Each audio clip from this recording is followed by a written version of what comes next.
Bien, mis queridos, les invito a buscar en sus Biblias, en el libro de los Hechos. Vamos a considerar el capítulo 11. Libro de los Hechos, allá en el capítulo 11.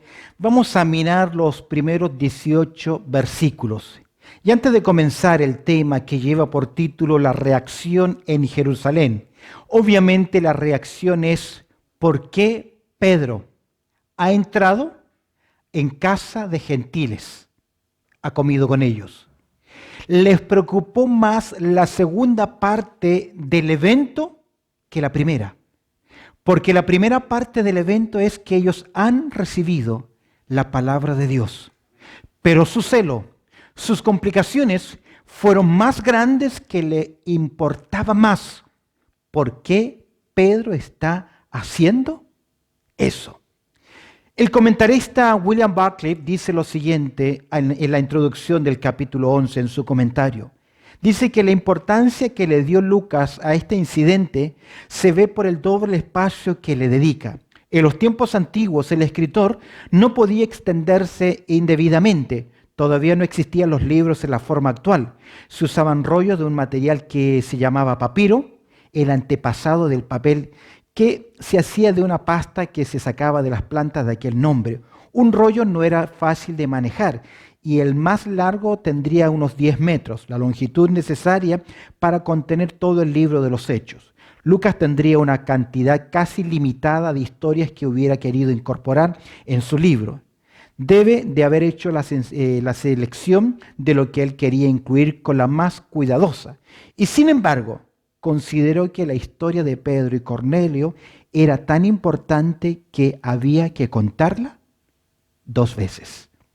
Y la verdad que sí, porque es un tema tremendamente interesante. La venida del Espíritu Santo en el momento de la salvación en la casa de Cornelio marca un patrón importante.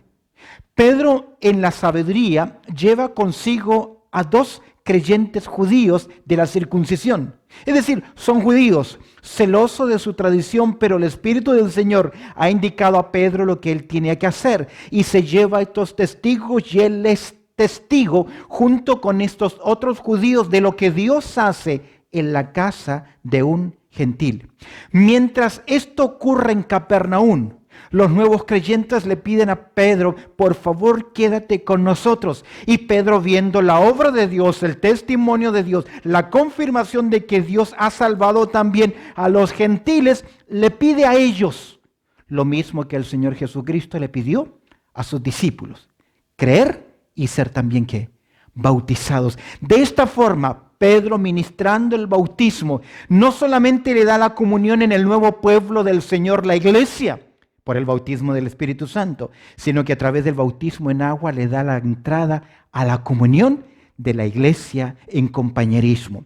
Ahora, mientras esto está ocurriendo en Capernaum, ¿qué va a ocurrir? Lamentablemente en Jerusalén.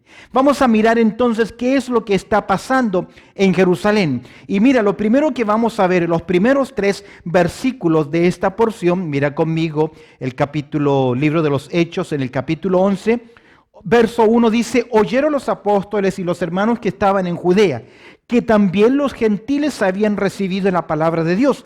Y cuando Pedro subió a Jerusalén, disputaban con él los que eran de la circuncisión, diciendo: ¿por qué has entrado en casa de hombres incircuncisos? Y agregan algo más. ¿Y has qué?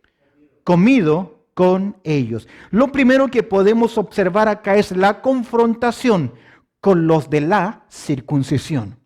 Un grupo, lo primero que llama la atención es la iglesia se entera. Mira el verso 1. Oyeron en primer lugar ¿quiénes? Los apóstoles. Es decir, los apóstoles están muy al tanto, pendientes de todo lo que está sucediendo con la comunidad judía. ¿Recuerdas que en el capítulo 8, verso 14, oyen que se está predicando el evangelio en Samaria? Felipe está predicando en Samaria y envían a Pedro, envían a Juan para que supervisen lo que está ocurriendo allá en Samaria.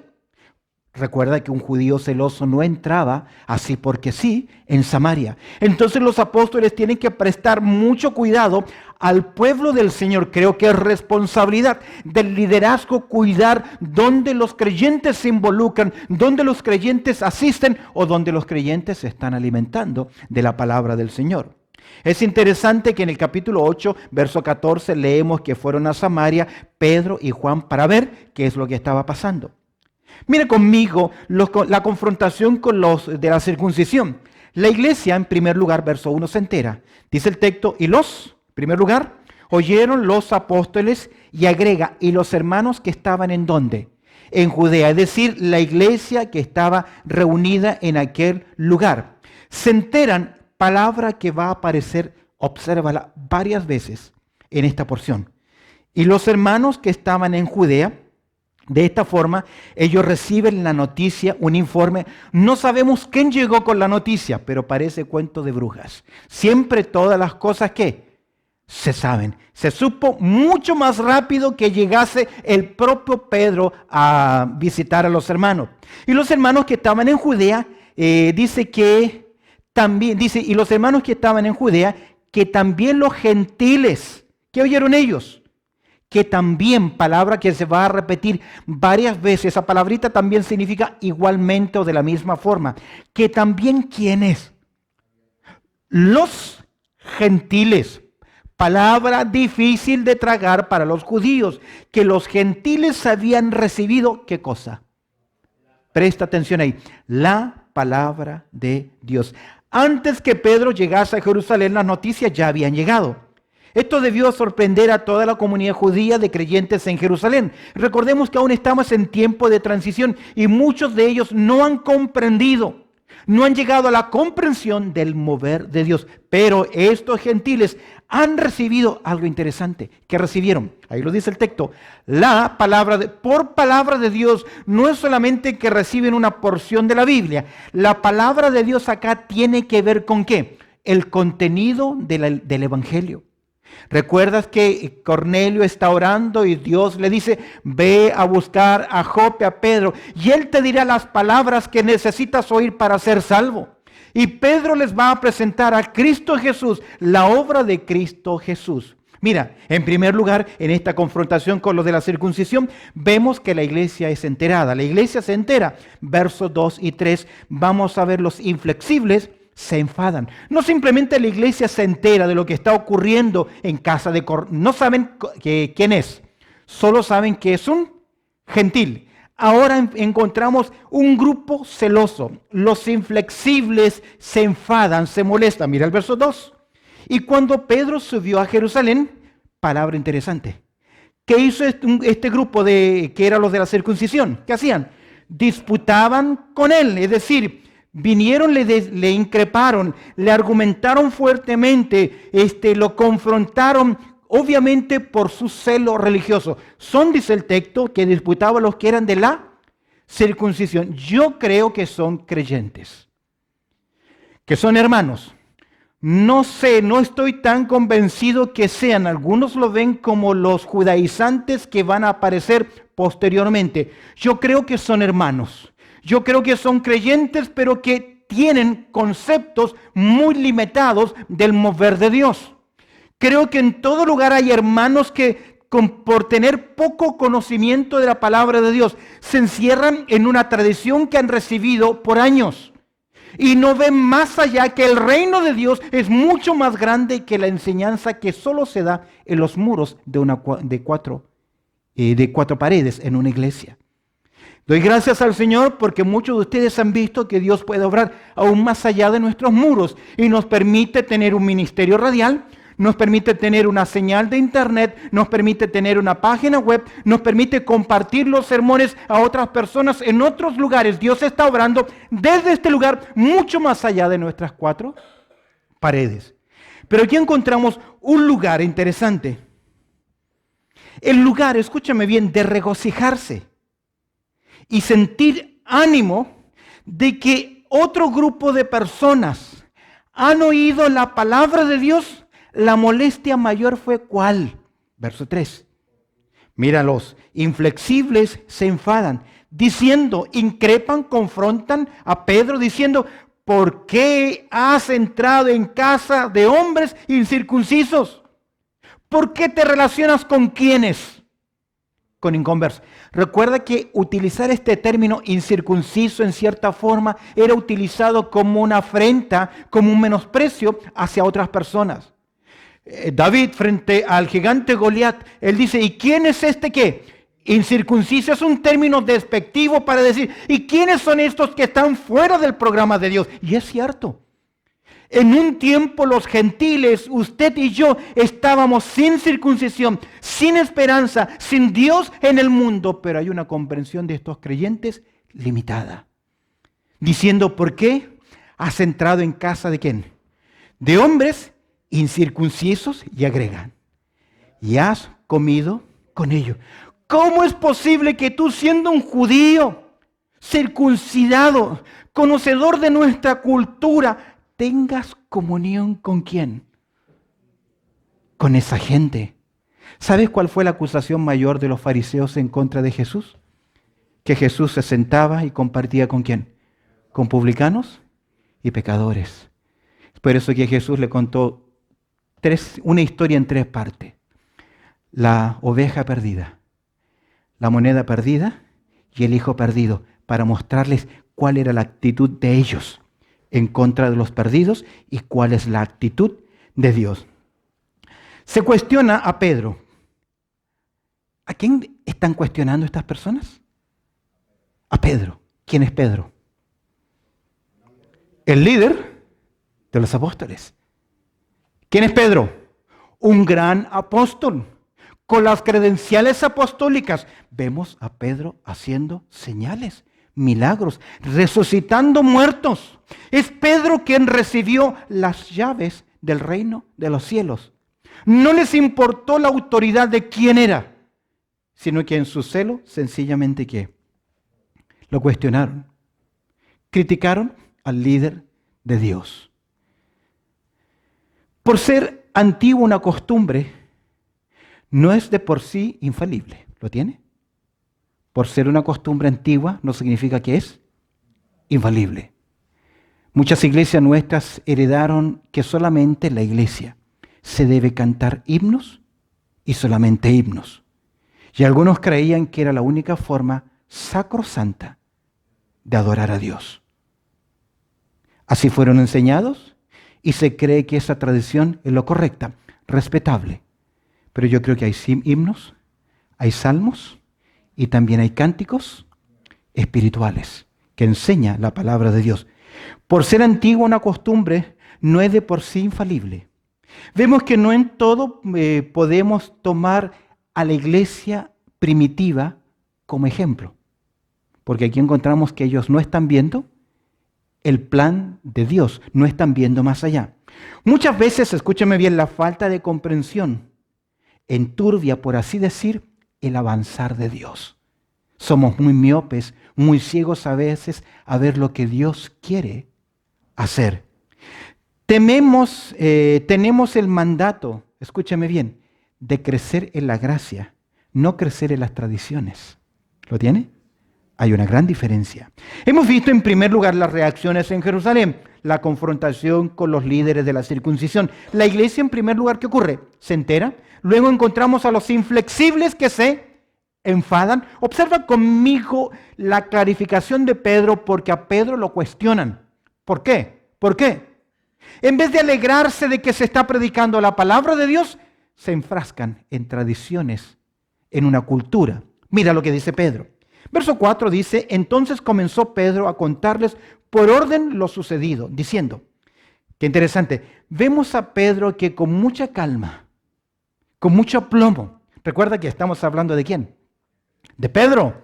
Pedro es el primero que habla y muchas veces que habla mete la pata. Pedro es el que a Dios ya le ha dicho anteriormente en el capítulo 10, no Dios.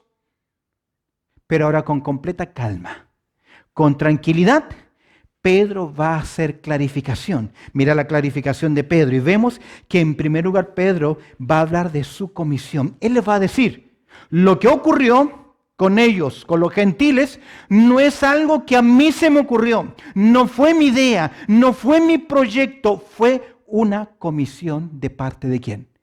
Ahora, ¿cómo va a presentar Pedro su comisión? Pedro y su comisión, versos 5 al 14. En primer lugar, vamos a ver cómo Pedro la presentación que recibe Pedro. Mira lo que él dice. Estaba yo en la ciudad de Jope, mira la presentación de Dios que hace, orando, y vi en éxtasis una visión algo semejante a un gran lienzo que descendía, que por las 4 puntas era bajado del cielo y venía hasta mí. No dice que estaba orando y no dice que tuvo hambre porque pidió de comer. ¿Te acuerdas? Aquí no nos da ese detalle, sencillamente nos dice que él ve una presentación celestial. Un lienzo, tal vez una especie de mantel, de las 4 puntas. Es interesante el número 4. ¿Sabía usted que el número 4 representa la humanidad? El 4 representa la humanidad. Representa las estaciones, los puntos cardinales, la clasificación racial. El número 4 representa la humanidad. Dice, por las 4 puntas era bajado del cielo y venía hasta mí.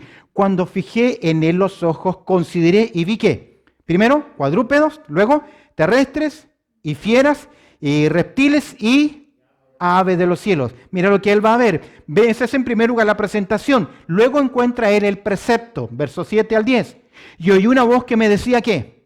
Levántate, Pedro, mata y come. Y dije, Señor, no, porque ninguna cosa común o inmunda entró jamás en mi boca. Entonces la voz me respondió del cielo por segunda vez. Lo que Dios limpió, no lo llames tú, ¿qué? Común. Y esto se hizo 3 veces y volvió todo a ser llevado arriba al cielo. Pedro va a presentar, va a clarificar. En primer lugar nos va a presentar su comisión. Primero nos dice la presentación o la revelación que recibió, luego el precepto, la orden. Ya el auditorio debe haber considerado la mezcla de animales puros e impuros. Y la orden del Señor, curioso, que matase y comiese. Ya eso tiene que sorprender ¿a quién? Al auditorio judío. Mira los personajes. Verso 11. Y aquí luego llegaron 3 hombres a la casa donde yo estaba, enviados a mí desde Cesarea. Ahora, es interesante porque Pedro no va a dar el nombre de quién es. Tal vez por los conflictos políticos que siempre hubo judíos y romanos y él siendo un soldado romano, no lo sé, eso es especulación mía. Los personajes, mira ahora el pedagogo y el propósito de Dios. Verso 12, y el Espíritu me dijo que fuese con ellos, sin dudar. ¿Qué está diciendo Pedro? No fue lo mío. Fui preparado y el Paracletos me dijo y me dio una orden. Y entramos en casa de un varón, no nos dice su nombre, verso 13, quien nos contó cómo había visto en su casa un ángel que se puso en pie y le dijo, envía hombres a Jope y a venir a Simón, el que tiene por sobrenombre Pedro, él te hablará ¿qué? Palabras por las cuales serás ¿qué? Salvo tú y toda tu casa. Pedro comparte en primer lugar su comisión. Pedro ahora nos va a compartir algo interesante. La conversión de esta gente. Y cuando comencé a hablar, Lucas resume. No es que ni bien comenzó Pedro a hablar y ya todo aconteció. Pedro ¿a qué llegó a la casa de Cornelio? A presentar el Evangelio. Esa fue la orden de Dios. Eso es lo que Cornelio y su familia están esperando. Y esta expresión significa que él les predicó la palabra. Recuerda que al principio el informe de la iglesia fue que la palabra había llegado a los gentiles. Ahora, entonces Pedro dice, cuando comencé a hablar, y mira la conversión de ellos, el Espíritu, ¿qué hizo? Y al hablar cayó el Espíritu sobre ¿quién? Ellos, nuevamente la palabra. También. Recuerda que es una palabra que significa igualmente. Igualmente. Esto es importante. ¿Por qué vemos acá la conversión de ellos? Porque ellos como gentiles ya van representando algo importante. Lo que ocurre con las personas que se convierten. Ya nosotros sabemos por las Escrituras que el Espíritu Santo viene a la persona, ¿cuándo? en el momento de la salvación. Ahora, recuerda que Pedro había anunciado a los judíos en el día de Pentecostés. Quiero leer para ustedes el capítulo 2, versos 38 y 39. Hechos capítulo 2, versos 38 y 39. Pedro les dijo, esto es en Jerusalén, posiblemente 10 años atrás. Pedro les dijo: arrepentíos y bautícese cada uno de vosotros en el nombre de Jesús para perdón de los pecados y recibiréis, ¿qué cosa? El don del Espíritu Santo, porque para vosotros es la promesa y para vuestros hijos y para todos los que están lejos, para cuanto el Señor nuestro Dios, ¿qué? Llamare. Recordemos que a la luz del Nuevo Testamento esta es la forma de recepción de recibir el Espíritu Santo: creer en Cristo Jesús. Es por eso que Pedro está convencido. Pedro está convencido de que los gentiles se han convertido. ¿Por qué? Porque recibieron el Espíritu Santo. A la luz del Nuevo Testamento, Pablo pregunta en Gálatas capítulo 3, verso 2. Esto solo quiero saber acerca saber de vosotros, dice Pablo. ¿Recibisteis el Espíritu Santo por las obras de la ley o por el oír con fe? La respuesta es el oír con fe. En Efesios capítulo 1, verso 13, Pablo dice: en él también vosotros, habiendo oído la palabra de verdad, el evangelio de vuestra salvación, y habiendo creído en él, fuisteis sellados con el Espíritu Santo de la promesa. ¿Cuándo? En el momento de creer. Vamos rápidamente, la clarificación de Pedro. Pedro presenta su comisión. Pedro y la conversión de los gentiles. Veamos ahora Pedro y la confirmación de la conversión de los gentiles. ¿Cuál fue la confirmación? Y él va a hacer una comparación. Cayó el Espíritu Santo sobre ellos, y agrega algo. También ocurrió sobre ellos algo interesante. En el verso 15, míralo conmigo nuevamente. Y cuando comencé a hablar, el Espíritu Santo, dice, cayó el Espíritu Santo sobre ellos. También, presta atención, ahí él está haciendo una comparación, también como sobre nosotros. ¿Cuándo? ¿Cuál principio? El día de Pentecostés. ¿Por qué? Porque no tiene Pedro otro ejemplo. Porque una vez cayó el Espíritu Santo con evidencias en el día de Pentecostés, y no vuelve a ocurrir esto hasta que ocurre casi 10 a 15 años después. Ahora, ¿qué ocurrió en el día de Pentecostés que se iguala a la casa de Cornelio? Que luego de recibir el Espíritu Santo hubo una señal visible. ¿Y cuál fue la señal visible? Que todos hablaron en lenguas. No un balbuceo, no un ruido. En Hechos capítulo 12 hace mención de 17 sectores. Ellos hablaron idiomas, dialectos. Fue un obrar de parte de Dios. Primero Pedro hace una comparación, luego Pedro ve un cumplimiento. Mira el verso 16. Entonces, ¿qué recuerda Pedro? Me acordé de lo dicho por el Señor cuando dijo: Juan ciertamente bautizó en agua, mas vosotros seréis bautizados ¿con qué? Con el Espíritu Santo. ¿Cuándo ocurrió eso? El día de Pentecostés. Pero si tú lees todo el capítulo de Hechos, capítulo 2, no vas a leer bautismo del Espíritu Santo. ¿Cómo sabemos que ocurrió ese día? Porque Pedro ahora lo está diciendo. Ahora, algo importante. No se explica en el libro de los Hechos cuál es el propósito del bautismo del Espíritu Santo. ¿Sabe usted cuál es? ¿Sabes cuál es la razón del bautismo del Espíritu Santo?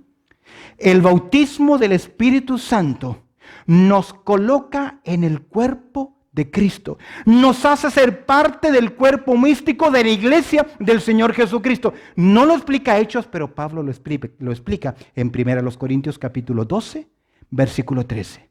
Que por un solo Espíritu fuimos todos bautizados en un cuerpo. El bautismo del Espíritu Santo no es una experiencia que los creyentes deben buscar.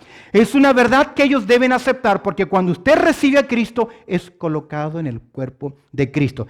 Mira, Pedro va a dar esa confirmación. La comparación, el cumplimiento, mira, la comunión. Si Dios pues les concedió, palabra que se vuelve a repetir, también el mismo don que a nosotros, que hemos creído ¿en quién?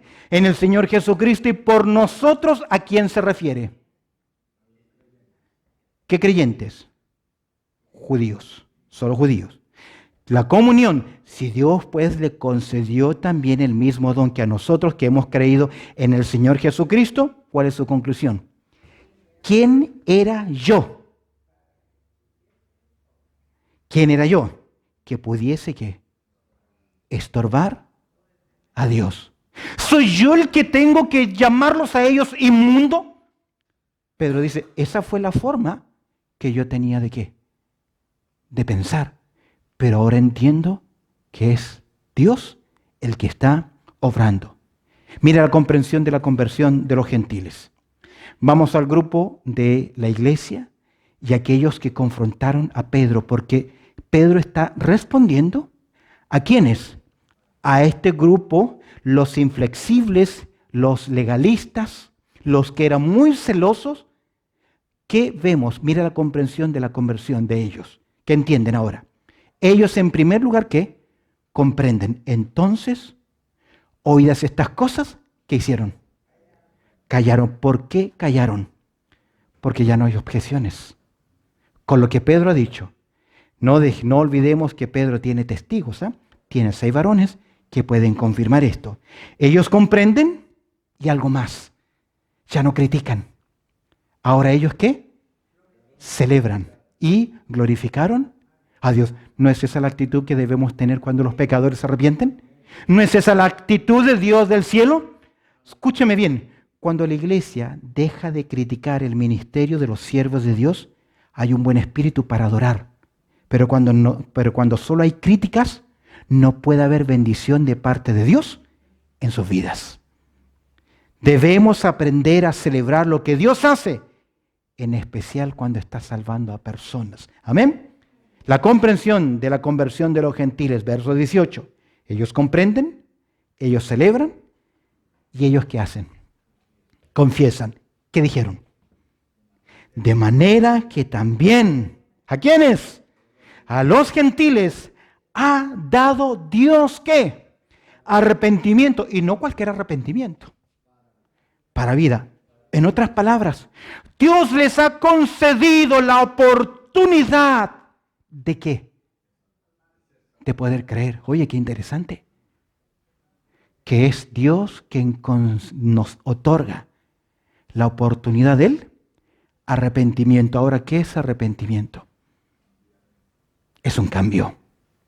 En otras palabras, el que se convierte debe ¿qué? Cambiar. La prueba de que el Evangelio ha libertado, la prueba de que el Evangelio ha entrado en una vida, la prueba de que una persona ha entendido el Evangelio es que esa persona tiene ahora libertad. ¿Libertad para qué? Sabemos que donde está el Espíritu de Dios hay libertad, pero ¿libertad para qué? No es para fenómenos, no es para saltar, ni aplaudir, ni gritar, nada de eso. Esa es invención humana. Solamente hay poder para una cosa. ¿Y libertad para qué? Para saber lo que es bueno. ¿Y ahora qué? Poder hacerlo. Termino con estas lecciones importantes. Vemos acá la verdad interesante. Verdades en parte traen verdades en parte. Traen malas prácticas. Si usted no tiene la comprensión completa, verdades parciales pueden traer malas prácticas.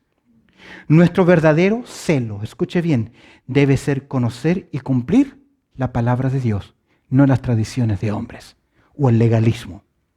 Debemos celebrar siempre la salvación de personas. Y finalmente, debemos ser humildes en reconocer que muchas veces estamos ¿qué? Equivocados. Y la iglesia guardó silencio. Dice que callaron. Ellos comprendieron. Ellos celebraron. Y ellos también confesaron, diciendo de manera que también a los gentiles ha dado Dios ¿qué? Arrepentimiento para vida. A veces Dios salva a quienes nosotros pensamos que ni siquiera merecen ser salvos. ¿Te ha pasado? A veces conocemos así. O hemos tenido la mala experiencia. Pero Dios de todos tiene misericordia. Eso me hace pensar, y concluyo con esto, con un personaje del Antiguo Testamento, que Dios le manda a predicar a un pueblo malísimo, bárbaro, los ninivitas. Y Jonás no quiere. Y cuando Dios salva a los ninivitas, ¿qué pasa con Jonás? Se enojó con Dios. No, a veces nuestro celo, nuestras tradiciones, nuestros legalismos o mandamientos de hombres eclipsa y no nos deja ver el mover de Dios. Ojalá que seamos sensibles a la dirección del Espíritu de Dios y podamos siempre alegrarnos con un pecador que se arrepiente. Amén. Bendito Padre Celestial, te damos muchas gracias, Señor, por tu palabra y por esta linda lección, Señor, que encontramos de Pedro. Las reacciones en Jerusalén.